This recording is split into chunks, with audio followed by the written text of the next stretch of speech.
Have you ever walked into a room and felt like no one noticed? Not in the poetic, daydreamy way, but in that raw, unsettling silence that says, you don't matter. Maybe you've spoken in conversations only to watch your words slide past others like vapor, not even sparking acknowledgement. Or maybe you've tried to express a boundary politely, reasonably, only to find it flattened, stepped over, and laughed off. You start to wonder, is it something about me? Or worse, is it everything about me? Let's not sugarcoat it. The feeling of being invisible, ignored, or discarded isn't random. It isn't bad luck. It isn't some cosmic injustice. It's feedback. And while that feedback may hurt, it's also a mirror, one you've likely avoided for a long time. That mirror doesn't just reflect how others treat you, it reflects how you treat yourself. Your internal alignment, or lack thereof, translates directly into how the world reacts to you. Let's go deeper. The world doesn't respect those who don't respect themselves. It doesn't listen to those who don't speak from a place of clarity. And it certainly doesn't value those who live in a constant loop of pleasing others, seeking validation or fearing rejection. This isn't personal. This is structural.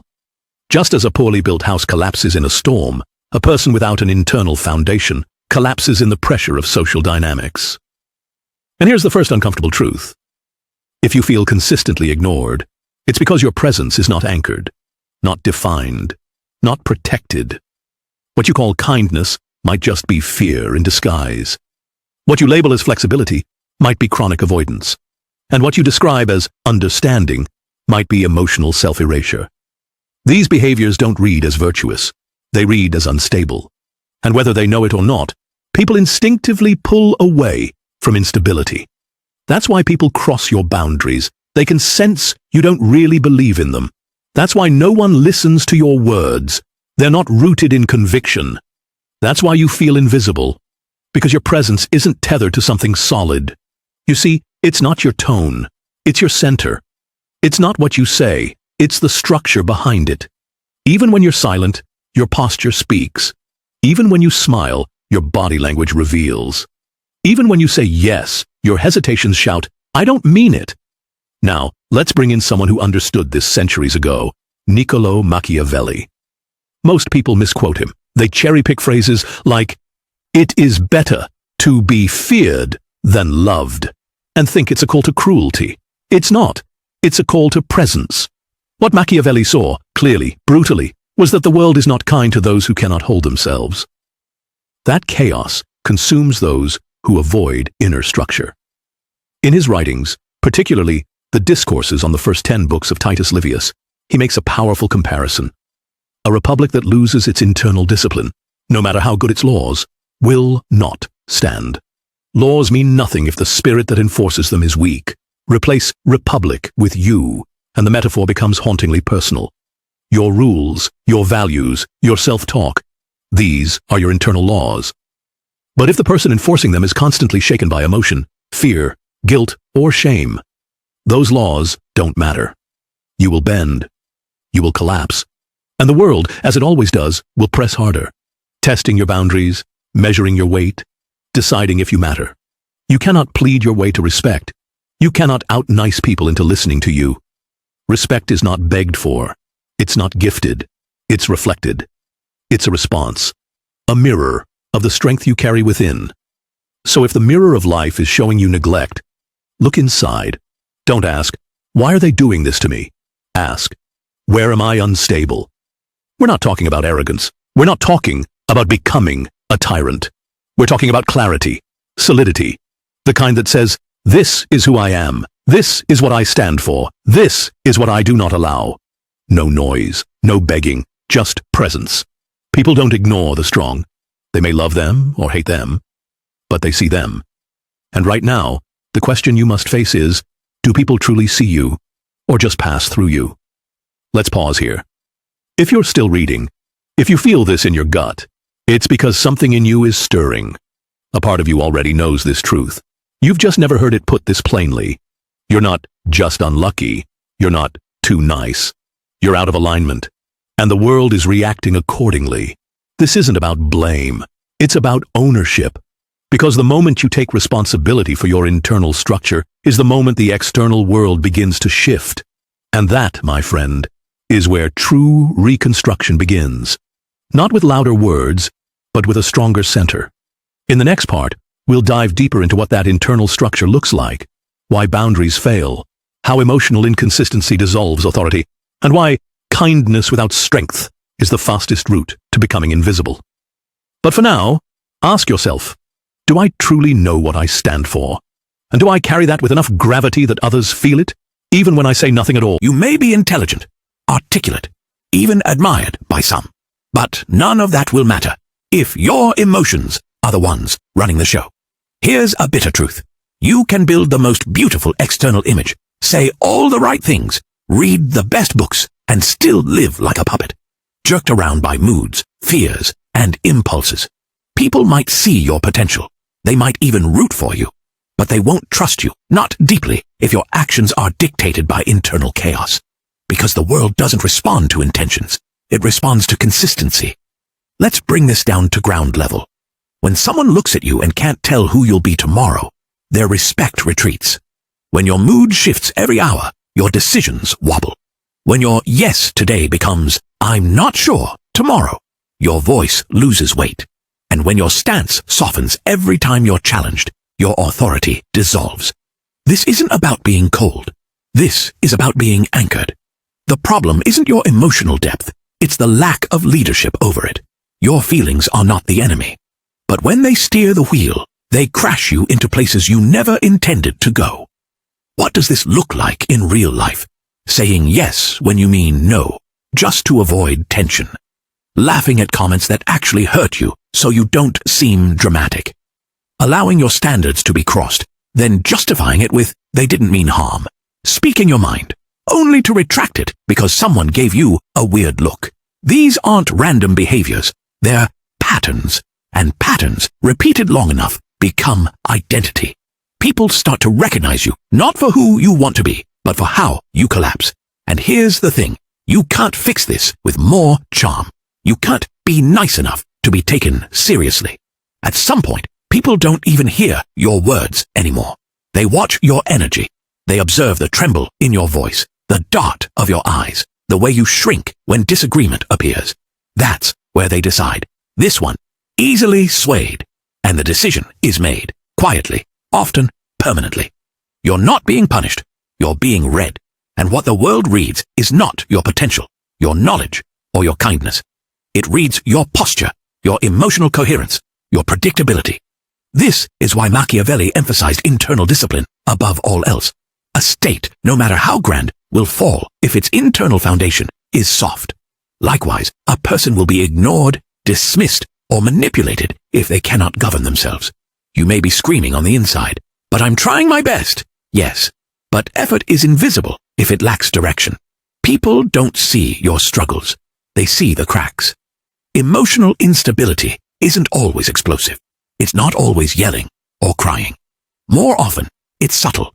It's in the smile that's just a bit too stretched, the apology that comes too quickly, the constant double-checking of whether someone's upset with you, the fear of silence, the fear of being misunderstood, and worst of all, it's in the need to please. Let's break that down. The need to be liked at all costs isn't generosity. It's surrender. You're offering parts of yourself to buy peace. But peace bought this way is never real. It's fragile, conditional, performative, and one day, when the mask slips, it shatters. Here's where most people collapse. They confuse approval with respect. But approval is fickle. Respect is earned. Approval flows when you conform. Respect forms when you stand. Approval disappears when you say no. Respect begins when you do. You must stop selling your truth for a pat on the back. Because every time you do, you reinforce the belief that your worth is negotiable. And people learn fast. They learn which words make you shrink, which tones make you submit, which expressions make you backpedal. And they use them, sometimes intentionally, sometimes instinctively. That's how manipulation thrives, not just because people are clever, but because you are unanchored. Machiavelli warned us centuries ago, those who do not master themselves will inevitably be ruled by others. Look around. Who owns your attention? Who decides your emotional weather? Who pulls your strings? You might say, no one does. But pause. Think of the last time someone disappointed you. How long did you carry it? Did you twist yourself for their forgiveness? Did you reframe their insult as a misunderstanding just so you wouldn't feel hurt? Then yes, someone else was in control. Because true control means choosing your response, not just reacting to your wounds. This doesn't mean becoming stone-hearted. It means becoming sovereign. To lead yourself emotionally doesn't mean suppressing your feelings. It means understanding them, guiding them, letting them inform you, but not rule you. When your emotions serve your decisions, not dominate them, you build respect. Real respect. The kind that doesn't need an audience to exist. It shows up in stillness, in the way you say no without explaining, in the way you hold eye contact, not as a challenge, but as a presence, in the way you walk away, not as punishment, but as self-respect, in the way you disagree, not violently, but unshakably. This is emotional command, and this is what separates those who are followed from those who are merely heard. But emotional mastery isn't a switch. It's not a viral quote. It's a practice. You build it when you let discomfort speak, and you don't run. You build it when you want to please, but don't. You build it when you feel fear, but act with integrity anyway. And every time you do that, something shifts. Not just in you, but in the room you walk into. People may not say it, but they feel it. They listen differently. They tread with more awareness. Because the foundation has changed. You're not a reaction anymore. You're a presence. And that changes everything. Let's imagine something. You walk into a negotiation. The other person smiles, shakes your hand, makes small talk. Then they ask for something you know you can't give. It violates your standard. It crosses your line. It asks you to betray a piece of yourself. Now, what do? If you hesitate, if you stutter, if you say maybe or I'll think about it just to keep the peace, you've already lost. Not just the negotiation, but the silent battle beneath it. Because here's the truth most people don't want to hear. You are constantly being tested. Every interaction, every request, every conflict, even every joke tests the clarity of your principles. The world, consciously or unconsciously, is asking you one thing. Where do you stand? And if the answer shifts based on pressure, praise, or fear, you're not standing. You're floating. Let's go back to Machiavelli. In The Art of War, he writes, "Good laws arise from good arms." Translation? Structure, real structure, must be backed by force, applied to the personal realm. This means your values mean nothing if you won't defend them. Yes, you may say you believe in honesty, but if you lie when it's convenient, the world doesn't hear honest. It hears weak. You may say you value respect, but if you tolerate being mocked, ignored, interrupted, just to seem easygoing, you've sent your message loud and clear. I don't enforce my values. So the question becomes, what are your weapons? Not in terms of aggression, not violence, but the uncompromising principles you're willing to protect, without shouting, without flinching, without begging. Let's be clear. Principles are not catchy slogans. They're not what you put in your Instagram bio, or tell your friends when you're feeling enlightened. Principles are the rules you live by when no one is watching. They're the lines you refuse to cross, even when it costs you. When you're offered a shortcut that betrays your integrity, do you walk away? When a group mocks your values, do you stay silent to fit in? Or do you hold your stance? When someone oversteps your boundary, do you excuse them or confront them? Each time you choose the easy way, you give up a weapon. And make no mistake, the world is watching. Not always with judgment, but with calibration. People subconsciously learn your real rules, not the ones you say, but the ones you live. They learn how far they can go. They learn if your boundaries are walls or curtains. And when they learn there's no real structure, they don't hate you. They just stop respecting you. Because softness, when it replaces principle, signals one thing: vulnerability. Again, not emotional vulnerability. That's human. That's powerful. But moral vulnerability, the kind that suggests you'll betray yourself to be liked, to avoid conflict, to stay comfortable. Let's go deeper. Every yes you give under pressure is a self-betrayal. Every apology you issue for simply existing is a message. My space isn't worth defending. Every time you let someone joke about something that truly matters to you and you force a laugh, you hand over a weapon. This is why people don't follow the polite. They follow the precise, the ones who radiate. I know who I am. I know what I stand for, and I do not explain myself. Let's bring this home. Imagine two people. One is liked by everyone, adaptable, always smiling, never says no. The kind of person people say is so easy to be around. The other, not always warm, not always agreeable, but clear, consistent, direct.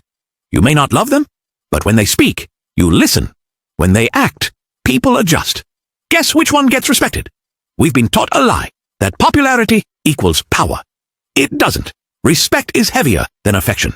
Affection is often temporary. Respect is rooted. You don't need everyone to like you. You need the right people to know you're solid. Now, let's connect this to virtù, Machiavelli's concept of cultivated strength. Virtù isn't about dominance. It's about presence backed by principle. It's the stillness of someone who doesn't need to speak loudly to be heard. The clarity of someone who knows their yes is a yes, and their no is absolute. It's the gravity that makes people pause before pushing, because they know, they feel, that pushing you isn't cheap. That's what principles give you. Density. In a world obsessed with image, speed, and flexibility, density is rare. But density is what makes people take you seriously. Now let's talk about the emotional cost. Living with principles is not easy. It will cost you comfort. It will cost you quick praise. It will even cost you certain relationships. Because when you stop pleasing, you start polarizing. Some will admire your clarity. Some will resent your firmness. But all will recognize your presence. And that's the trade. You lose 1,000 lukewarm likes and gain a quiet, unshakable self-trust that anchors everything. You start to walk into rooms and the air shifts. Not because you're flashy, but because you're immovable. So let's recap. Your principles are your weapons. If you don't use them, you lose them. If you change them to please, they stop being principles. The world calibrates its behavior toward you based on what you tolerate. People may forget your name, your job, your skills, but they never forget your structure. And if that structure is solid, you're no longer easy to dismiss. Now ask yourself, what are the non-negotiables in your life? Can you name them? More importantly, do you live them? Or do they dissolve the moment you face pushback? The next time someone crosses your line, don't raise your voice. Don't write a monologue. Just stand still. Let your presence, backed by principle, do the talking. And watch what happens. Because power, real power, is not loud. It's clear. Let's begin with a painful truth. You can't be respected and constantly liked at the same time. Not in this world. Not with people. Not when your presence has weight. And yet, most people, perhaps even you, spend their lives trapped in this illusion. If I'm kind enough, if I'm agreeable enough, if I never offend, never confront, never disappoint, I'll finally be valued. But the world doesn't work that way. People don't respect those who say yes to everything. They don't admire those who vanish into harmony. They may like you, sure, but they won't follow you. They won't trust your leadership. They won't feel your edge. Because there's a difference between being liked and being taken seriously. And that difference is defined by one word: boundaries. Every time you nod when you mean no, you lose a fragment of yourself. Every time you shrink to fit someone else's expectations, your core dissolves. Every time you adjust your truth to avoid discomfort, your voice fades. This erosion doesn't happen overnight. It's subtle, but day by day, piece by piece, it strips you of the clarity that commands respect. And here's the catch.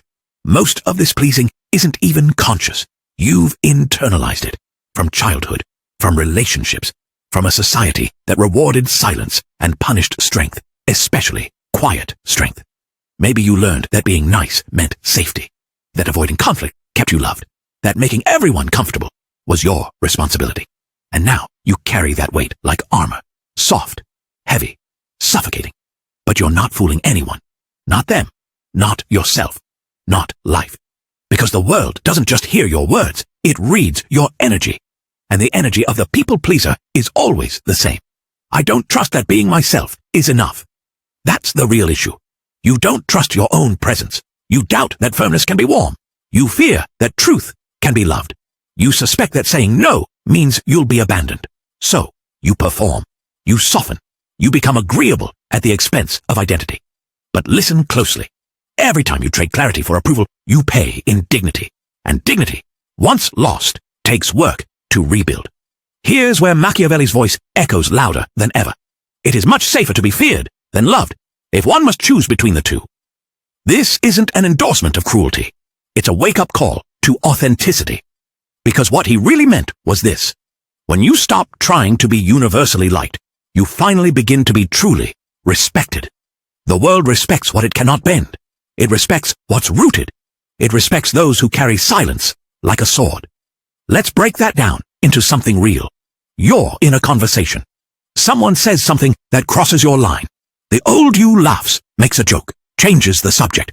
The new you don't attack. You don't explain. You just look them in the eye and let your stillness speak. That pause, that silence, that refusal to perform. That's authority, and it doesn't need volume. Respect isn't loud, it's undeniable. The people who command a room don't yell. They don't over-explain. They don't decorate their boundaries in flowery words. They show up with a kind of quiet finality, a posture that says, "This is who I am. I don't need you to agree, but you will adjust."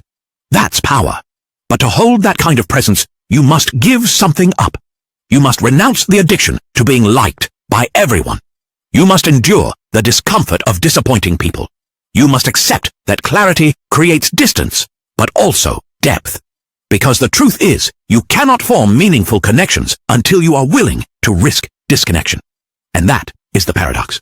Only when you are willing to walk alone do people finally want to walk with you. So here's your choice.